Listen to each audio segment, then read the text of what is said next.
When it comes to choosing the right food for your dog, it can be downright confusing. And as I'm no expert, I have roped in Lara to share some insights from her new book about what we need to consider. My challenge to you, Lara, is to condense one of your sections of your book into about a 2-minute piece, 3-minute piece. Okay. Yes, it can be really tough, Morgan, because historically there's only been 2 types of dog food. We've normally got our dry dog food or our canned wet. But as the pet food industry evolves and many owners now put a much greater focus on pet nutrition, we are seeing a wide range of new products and diet types on store shelves. There can be a lot of marketing hype and on-pack claims though, so at the end of the day it comes down to looking at and really understanding what the ingredients list is telling you. Yeah, so overall, what should we be looking for?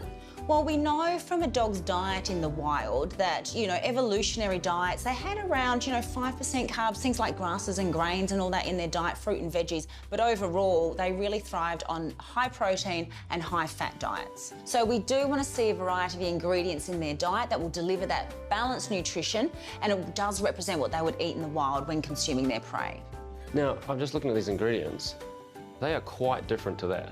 Yeah, they're going to look really different on every pack depending on the food type. So whether it's a dry versus a wet versus a raw or other kind of diet, they are going to really differ, and you're going to see different things at the top of the list versus what's down at the end. Okay, so looking at the list, what should they be? What should we be looking for? Like, what should be at the top? What should be at the bottom? Number one, first and foremost, is protein. And while, we find protein in things like eggs and dairy products as well as some grains and legumes, I believe meat as the protein source should be at the top of the list for dogs to deliver those essential amino acids that they can only get from their diet each day for their cell, their tissue and their muscle growth and repair. So in the first 3 ingredients, and if all 3 ingredients are a named meat product, I'm really happy with that.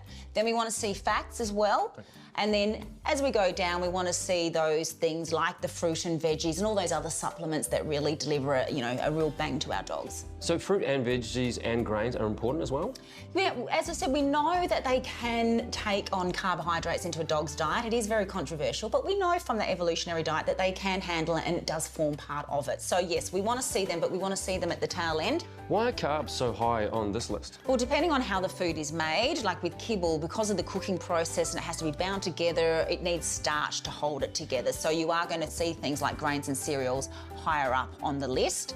And just because something's grain-free doesn't necessarily mean that it's better for your dog, because it's still going to have lots of carbs in there because it's needed. Yeah, and there's so many other things on this list. That's right. So if you've got a raw food, for example, the amino acids, the 12 essential amino acids that a dog needs as part of their diet that they can't produce themselves, that must come through their food, it's going to be naturally found in here, whereas things like this, it needs to be added back in, which is why you see all those technical names as well. Right, so if people are unsure about these things, what can they do? I definitely recommend calling the manufacturer or looking on their website and asking them about their processes and the ingredients that they use, but also look at the ingredients list. It tells you a lot. So I can check out something like Big Dog, full of all the things that my dog Good place needs. to start. It's awesome. Thank you. Check out Lara's book. And check out the Big Dog website.